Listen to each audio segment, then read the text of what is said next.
So facultative halophiles can cause human disease. True? True or false? Facultative halophiles can cause human disease.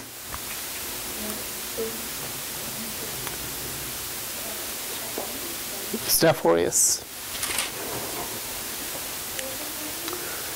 Facultative halophiles can cause human disease. True or false?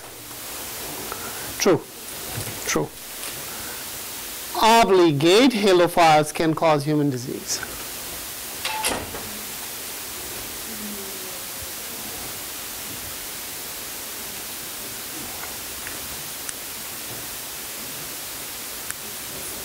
False.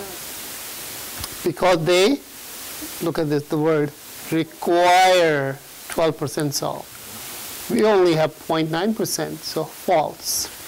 Okay? So obligate halophiles cannot cause human disease, but facultative, they can tolerate, but they do not require. Okay? So facultative halophiles, they can cause human disease. All right?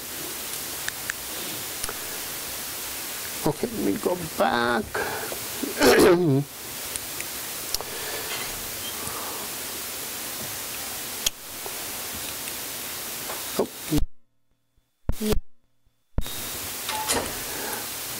Oh, come on.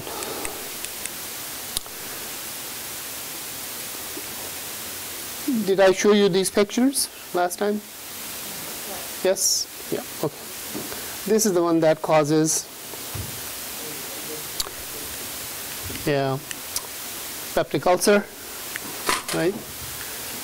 What flagellar arrangement is there? What is the name of the arrangement of the flagella? Polar, but what specific arrangement? Lophotrichus. Lophotrichus. More than one flagella at one end. Come on. We already talked about that. Algae, fungi. All right, fine. Done, done, done. No. Done, done, done. All right. All right. What would you call this organism? It's not blood. This is the bacteria growing on salt crystals. Obligate halophile. Halobacterium selenarium. Okay. This is how it looks like. Lophotrichus growing on the medium. That's what gives the pink color to the lake, wherever you see. Dead Sea is also pinkish. Okay. If the body of the water is pink, that's why.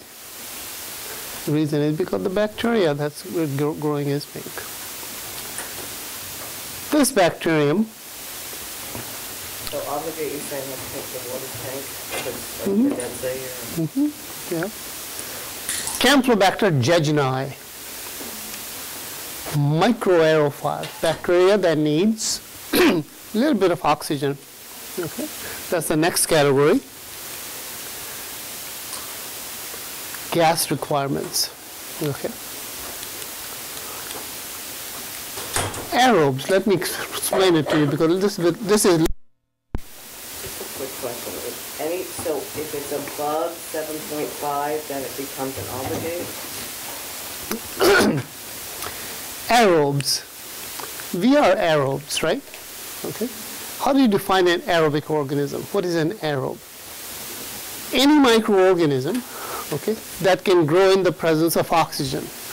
When we grow in the presence of oxygen, we make bad oxygen. Let me repeat.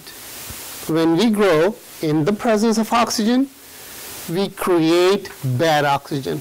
Like cars, they make bad CO2 and other type of toxic fumes, right? We do the same. We make bad oxygen in the form of hydrogen peroxide, superoxide free radical, nascent oxygen, and ozone. We do that too, at cellular level, all the time. How can we live? We are taking in oxygen, good oxygen, and we are making bad oxygen. We can live because our body is equipped with these enzymes called catalase, superoxidase, dismutase, peroxidase. Some people cannot make these enzymes.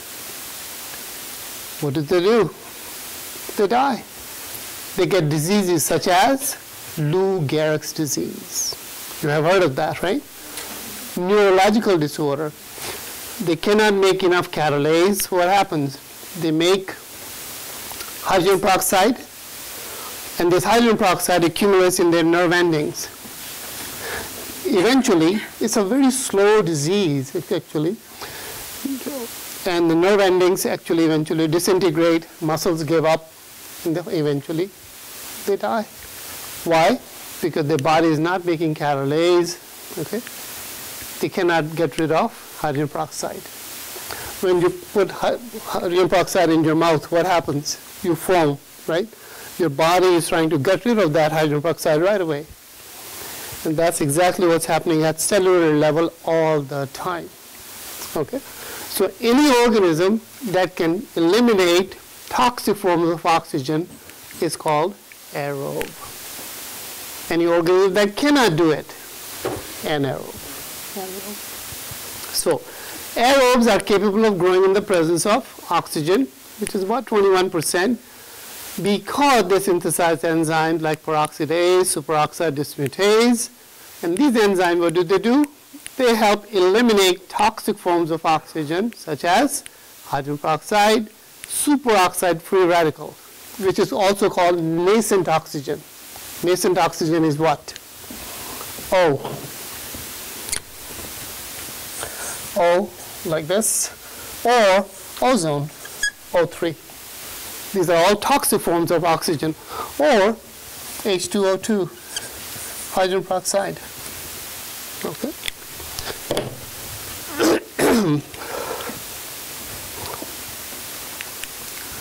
Here are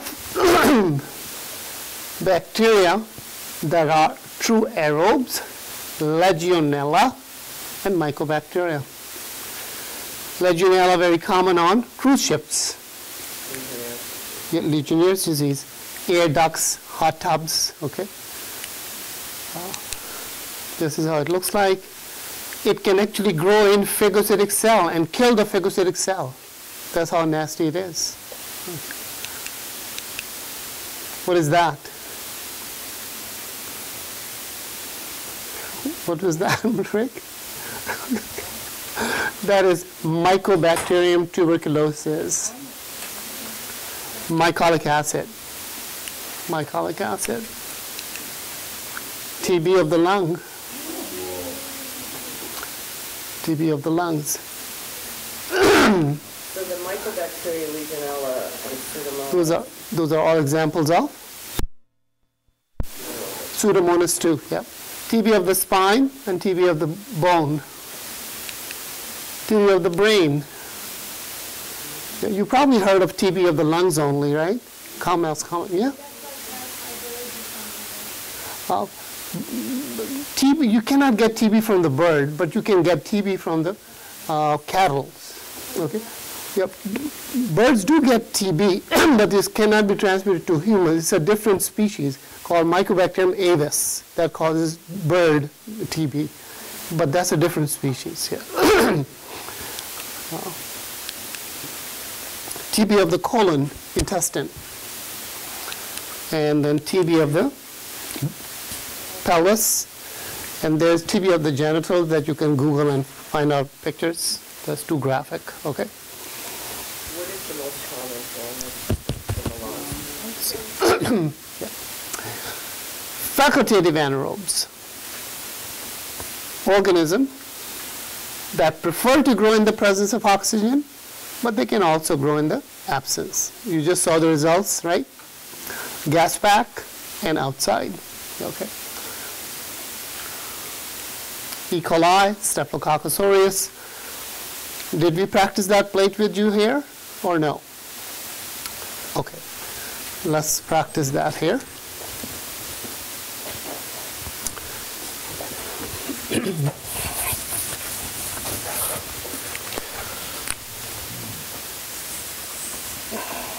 I think I did, but let's do that again. 1, 2, 3, 4, 5. 1, 2, 3, 4, 5. 5 E. coli on each plate. Okay. This plate we are going to incubate aerobically. And this plate we are going to put it in gas pact jar.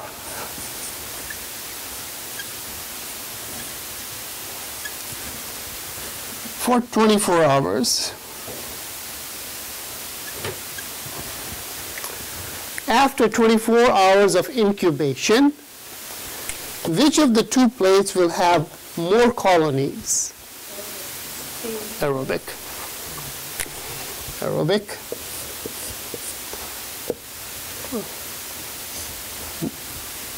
How many of you say aerobic?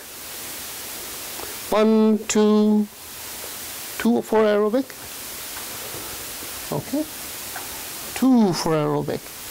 Anybody for gas pack? Nobody for gas pack. 0 for gas pack. Any other answer? C. Same. How many for same? Okay. 20.2 for same. Somebody was not sure. Okay. Correct answer is? Why would you say same? Because it will grow in both its facultative, so Arabic and then but it will more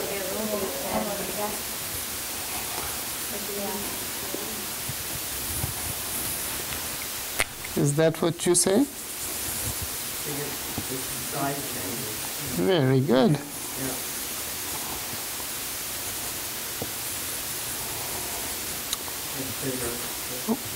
Oh, sorry. Why? Why is the size difference? Because it grows better in aerobic than it does in non-aerobic.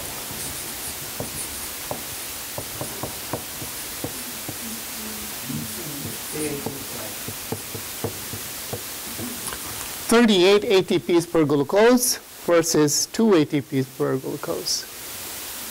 So same number of colonies, but bigger and smaller. Okay. All right. Anaerobic organism, if you expose them to air, they will die. Why? They cannot make any of those enzymes. No catalase, no peroxidase, no dismutase. All right? But these organisms do not necessarily need extra CO2. These organisms do not require extra CO2. The next category, okay, the Clostridium perforans genes. Next picture is graphic.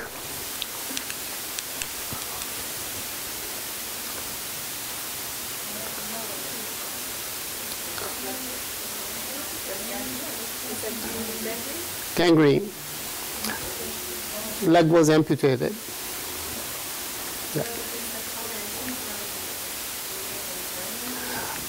This is actually blood supply is cut off. Necrosis. Just, yeah. All right. Obligate anaerobe. These are the organisms. You have to do two things for these microorganisms. Number one, remove oxygen. And number two, provide extra CO2. Obligate anaerobe. Extra CO2. Clostridium butyricum, Clostridium tetani, and Clostridium botulinum. That produces Botox. Yep. Hmm? Pardon me? Didn't know we didn't have anaerobic, you don't have obligated in the notes. You have C in the notes. Please add anything I don't have in the notes. Could you please go ahead and add?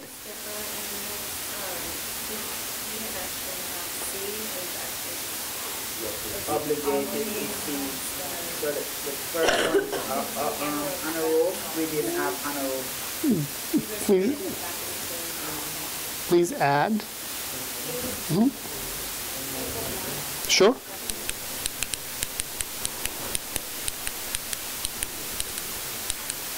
This one? Sure. And draw the picture, please.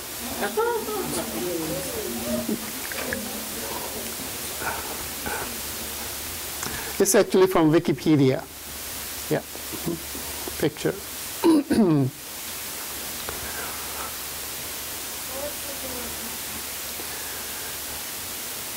Most people, many people, not most, many people who are diabetic, they get gangrene from stepping on rusty nails, or they cut themselves, and because of high sugar level, their nerve endings, they die. Okay, they don't feel any pain. So these spores, okay, Clostridium perfringens, they are in the ground everywhere. So when they bleed, okay, these spores start to germinate, okay, because the blood supply is cut off, and it's too late by the time they find out that they have bled so much and blood supply is cut off and all that. So by the time they seek medical assistance, okay, it's too late for them, really. And many of them don't have insurance and all that. So, and not only that, I mean, I know a personal friend who went for a cardiac bypass to Florida Medical Center right here. Had a bypass, everything fine. Then he went for this, someone just left an IV here, and his hand turned blue, and the nurse didn't pay attention. And he complained, my hand is hurting, and no one paid attention. And then this turned blue and then black, and eventually this happened. And the heart is fine, he lost his hand. Yeah. No, he actually died. He died. His heart is fine, but he died. Only 60s, in his 60s. Florida Medical Center. So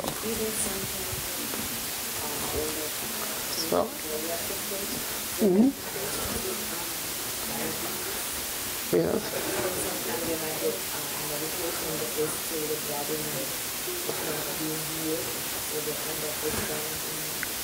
If you're going to be in medical field, go for good reasons, not for money. Okay. If you care about people, yeah, so seriously, yeah. But that picture looked like it went farther than just his leg. Yeah, his leg was amputated from here down. So on the obligate, you only listed 2 on the hand. Obligate, I have yet 3 actually now. Yeah, Clostridium, Buricum. Yeah, Buricum I added the 3rd one. Buricum was not there before. Tetani. They asked you not to buy swollen cans, right? Why?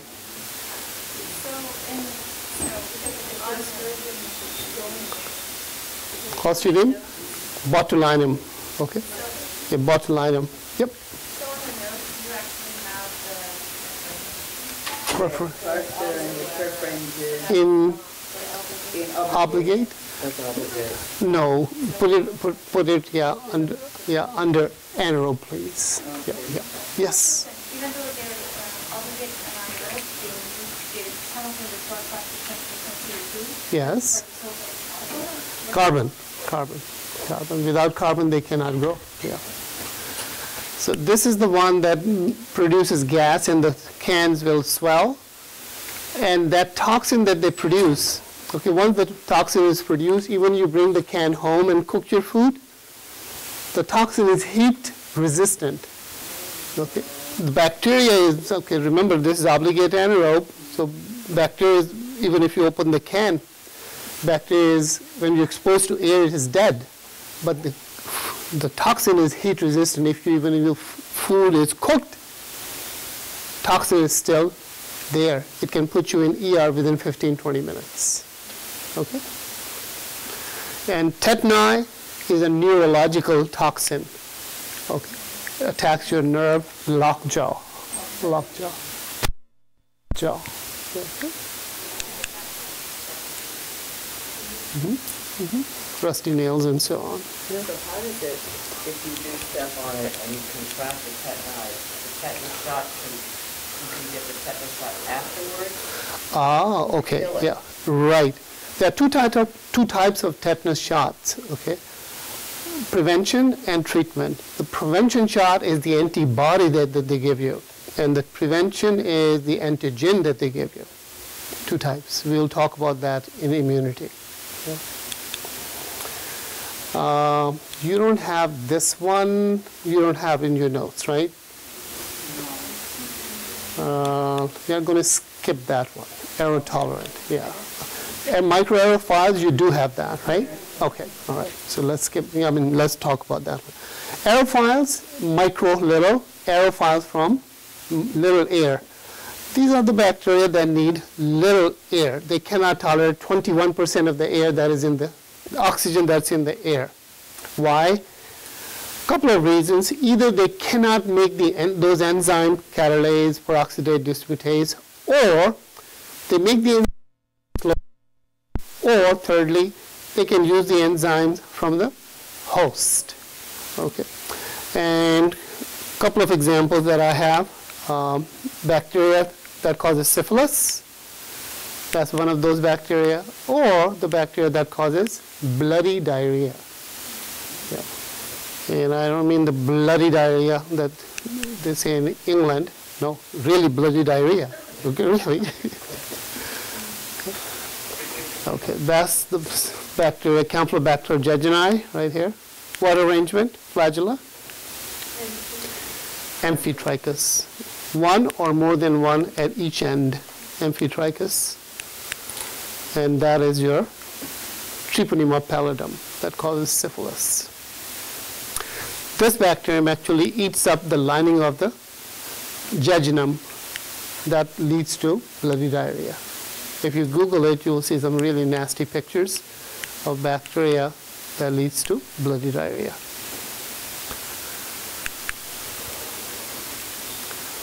How to grow anaerobes and obligated anaerobes. Different methods to grow anaerobic and obligate anaerobic bacteria. This is the one that we did in the lab last week, and you're actually taking the quiz. Some of you have already done that. Some of you are doing it this afternoon. Methods for anaerobic growth. First method, special medium called reducing media. What is it reducing? What is it taking out? Oxygen. There's a special chemical in this media, okay, which is called sodium thioglycolate. Sodium thioglycolate. Think of this chemical as a little sponge, okay? And that little sponge actually absorbs oxygen and keeps the medium anaerobic, okay? So let's go over the list of that will grow in this medium. What type of organisms will grow in it? Aerobes will grow or not? No. Remember, it is taking the oxygen away from the medium, so aerobes will not grow. Yep. Why do you not grow on top of the? Oh, anaerobes will grow. Oh. Because the thioglycolate is taking it away. Immediately, as soon as the oxygen diffuses, this chemical, you see the green band that we saw in the medium? That's in a broth. It's not in an agar. No, it's a broth, it's not yeah. in the, Right, yeah. So there is no oxygen in the medium. Yeah. As soon as the oxygen diffuses into the medium, it's taken away. So it will not. Yeah. Okay. What facultative anaerobe, would they grow? Yes. Okay. Facultative anaerobe. Okay. How about anaerobes? Yep, they will grow. Obligate anaerobes. Obligate anaerobe. No, obligate anaerobes. No, they require extra CO2. So no, obligate anaerobes will not. Obligate anaerobes, okay? For obligate anaerobes, we must use the second technique, which is called gas pack jar. Come on, this one. Anaerobic jar or gas pack jar, or there's one alternate technique which is equally effective, candle jar. Okay, I'll show you about that one. Let me go to the next first. I'll come back to this in a minute, but let me show you gas pack jar first. How does it work? Gas pack jar is this plastic jar. There's nothing special about this jar, plastic container. The key to this jar is this envelope right here that is inside the jar. No special media is required. Okay. You take your Nutri-Agar plates and you put your sample on it. Let's say you want to isolate Clostridium botulinum from food sample. So you put your sample on the plates or in broth, put your plates in, and then you put this envelope. In this envelope you have these two tablets, sodium bicarbonate and sodium borohydride. And you put a little bit of water, about 10 milliliter of water in this. Okay? And along with this envelope, you put a small strip of paper that is soaked with methylene blue. Methylene blue is blue only if oxygen is present. Okay? Indicator strip. You open it and put it, and then you put the lid on. All right? Now, when you add the water to these two tablets, they dissolve, and you see two gases come out right here. This is what we need right here, CO2. That gives us 5 to 10% extra CO2 that we need, plus hydrogen. The purpose of hydrogen is to combine or react with oxygen that's already in the jar.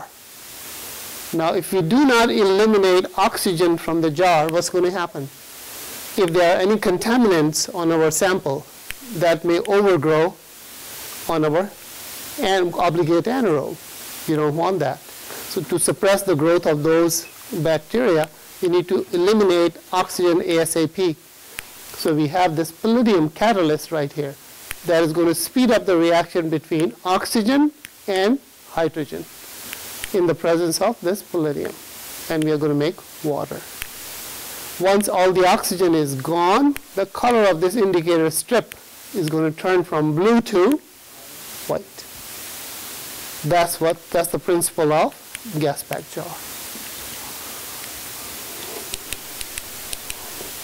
So this is what you just heard. Sodium bicarbonate, sodium borohydride, in the presence of water, they make hydrogen and carbon dioxide. Hydrogen in the presence of palladium reacts with oxygen to make water. Make sense? All right.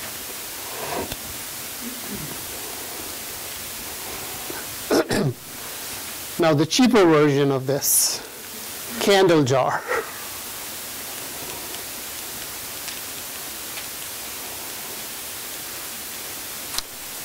Works equally well. Actually, really, my first semester at BC, this is what I used. We didn't have gas pack jar. Okay. Yeah. If you want to use this, okay. I'm teaching high school teachers this semester, and some of them, they're going to try this. They don't have gas pack jar. It really works. Okay. Just make sure you do not use plastic jar. You use glass jar. Okay. Yeah.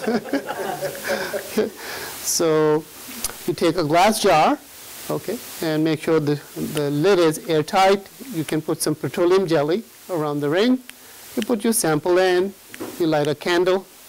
You know the burning process uses up all the oxygen, and it releases CO2. When the candle is off, all the oxygen is being used, and it's completely anaerobic condition. Cheap, but very effective. All right? Keep it away from your pets. Okay? Yeah. All right. Next part, second half. Curiosity, the light obviously is going to go out without the oxygen. Will it also go out if there's a little bit of oxygen, or it needs absolutely no? Because what I'm saying is, how do you know that it's completely airtight? If there is a little bit of oxygen, it's going to stay lit. It'll stay lit? Oh, yes. Yeah. Second half of this chapter 6, chemical requirements. To be more specific, different types of media that we use in the lab. Okay. This is just for FYI, not going to be tested on this. If you look at this periodic table, how many elements are there? Not. Okay. 128. Out of these 128 elements, 96% of any living cell is made up of these 6 elements: carbon, hydrogen, nitrogen, oxygen, phosphorus, and sulfur. Okay? If you just remember the word sponge, you're in good. You're good. Okay. Nutrients can be divided into 2 categories. Some nutrients are required in large quantities, called macronutrients: proteins, carbohydrates, lipids, and nucleic acid. Others, micronutrients. Why do we need micronutrients? Why? Vitamins, vitamin minerals, why do we need them? Our body don't make them, but we need them for holoenzymes, to make the enzymes functional. Holoenzymes, chapter 5. All enzymes, part of them is protein, but the other half is non-protein. So these micronutrients make the other half complete. So micronutrients like manganese, zinc, molybdenum, okay, these are cofactors, inorganic part. Okay? Cofactor. Vitamins are organic coenzymes, so they are needed to make the holoenzymes. All right. Now, on the basis of energy and carbon source, we can classify all living cells in 4 categories. Here's the title go. Oh boy, okay. The 4 categories, first one you all have already heard of this one, autotrophs. Their energy come from, the prefix photo means light, and suffix, because this is auto, so their carbon comes from carbon dioxide, because they are autotrophs. Organisms get their energy from light, and carbon comes from carbon dioxide. Now the title, okay. Cyanobacteria, green algae, plants, and green, I didn't put the plants here. Anyone knows about the Spirogyra singing group, jazz group? Okay. You know how they name their group? This is actual Spirogyra, the green algae. One of the band groups, he was in a biology class. You know, this is a true story, you know, not making it up. And they did not know how to name their group. And that band member just suggested, why not Spirogyra? This is the actual Spirogyra. That's how they named their band group, Spirogyra. Right here. Chemoautotroph. Okay. This is autotroph, but they don't use full light as their energy source. What do they use? Chemicals. Okay.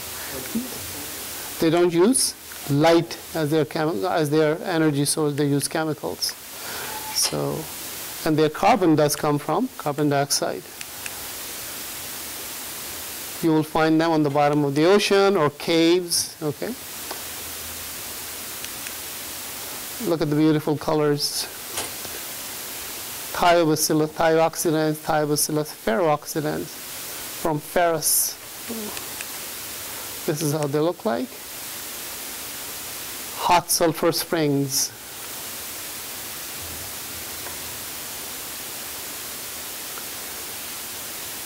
Oh, I did ask you to keep track of a little place in your handout to write down a few terminologies, right? How many terms do you have so far in there? 2. So, okay. You have pH there and you have temperature there, right?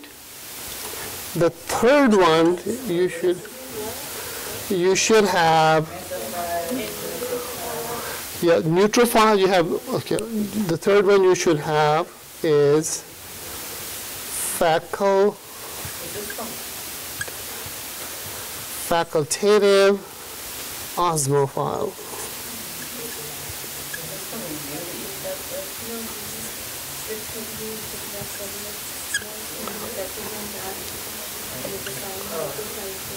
Facultative osmophiles. Okay.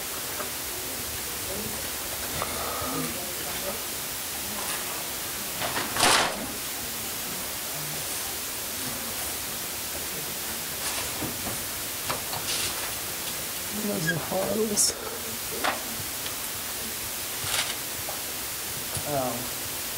Most human pathogens are Facultative osmophile, number 4.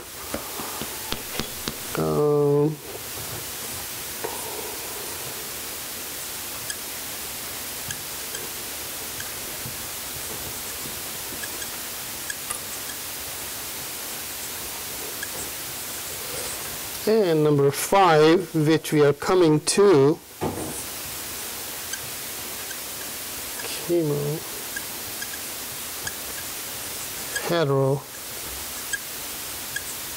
chemoheterotrophs. These are the 5 terminologies that you should have under that title. That completes your list. On the basis of temperature, most human pathogens are mesophiles. On the basis of pH, they are neutrophiles. On the basis of osmotic pressure, they are facultative osmophiles. On the basis of gas, they are facultative anaerobes. And from the categories of carbon and energy, they are chemoheterotrophs. Chemoheterotrophs, or sometimes they are also called chemoorganotrophs. Same thing. Chemoheterotrophs or chemoorganotrophs. I'm sorry, what did you say the chemoheterotrophs are on the basis of what? Carbon and energy.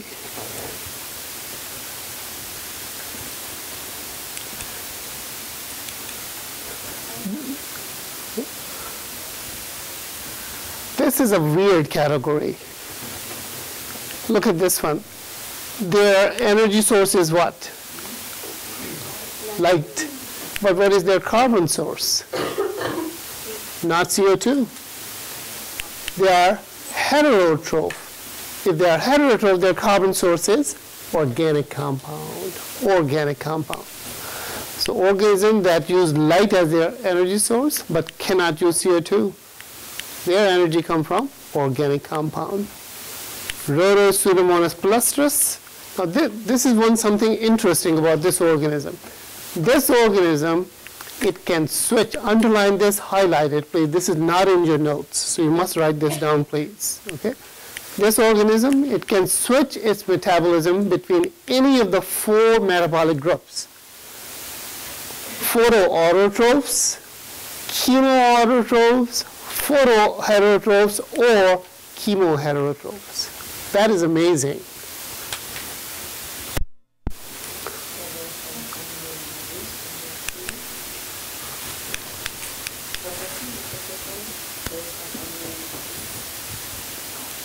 It has nothing to do with that. That's completely separate.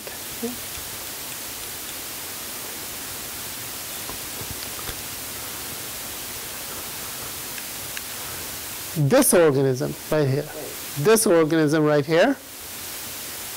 Pseudomonas palustris, right here. This organism, it can switch. This organism can belong to any of the 4 groups. This can belong to category number 1. That was what? Photoautotroph. It can also belong to chemoautotroph. it can belong to chemoheterotroph, which we have not talked about yet.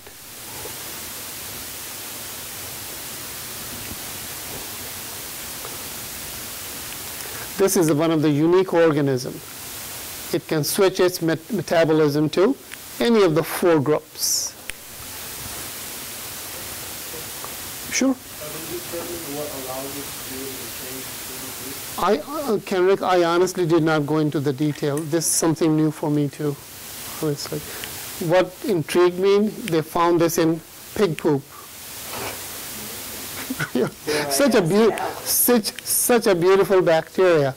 Where do you find them? In sludge and pig poop. Yeah. So I just stopped. So I did not read much, but this fascinated me right here. Right here. Yeah. Mm-hmm. What is its cause and what is... It's non-pathogenic. Yeah.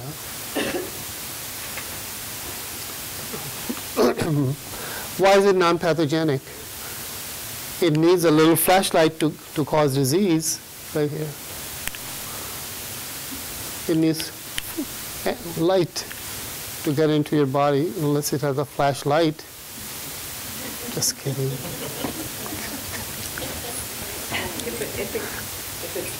If it's pig poop, okay, Yeah. and it's out there and it hits the light, Yeah.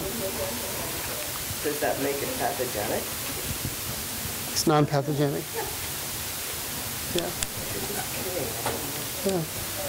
Rhodospirillum rubrum, another pretty looking bacteria which is also non-pathogenic.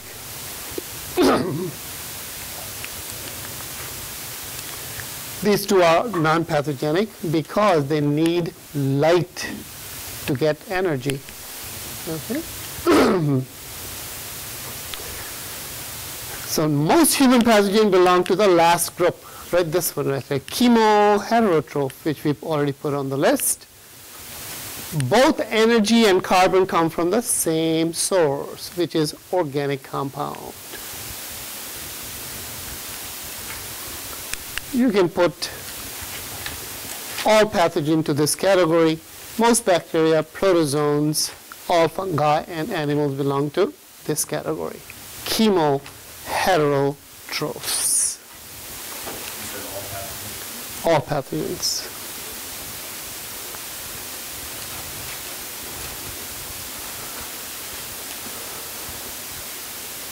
But not all chemoheterotrophs are pathogenic. Yeah. No, no. Media, bacterial culture media. You already know the definition of medium, any liquid or solid substance which facilitates the growth of microorganism. Types, synthetic or chemically defined.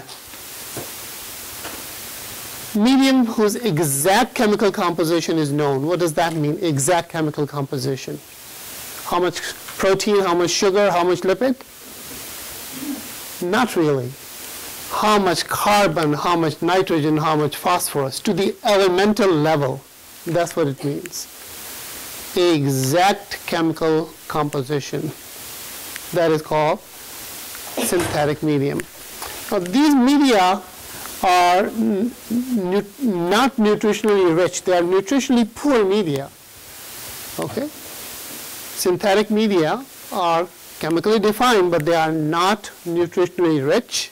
They are chemically poor media, or nutritionally poor media, and normally they are used for research purposes.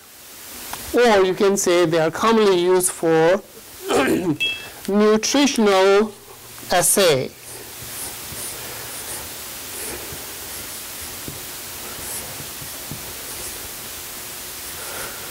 Nutritional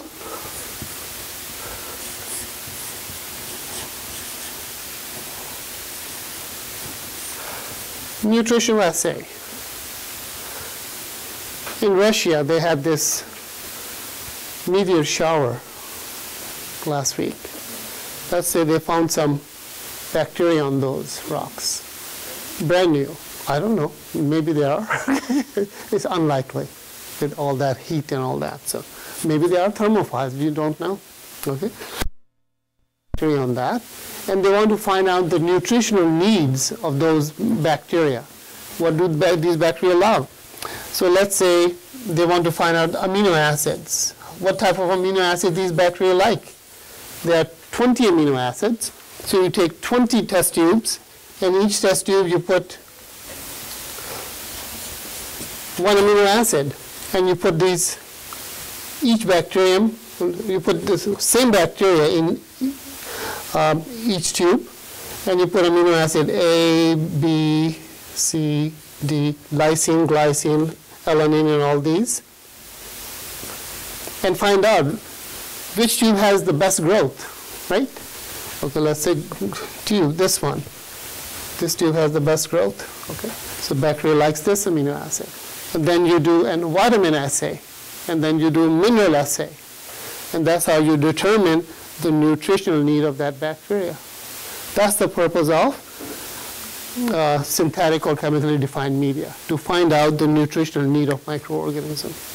Okay? Two examples: inorganic synthetic broth. No organic compounds here.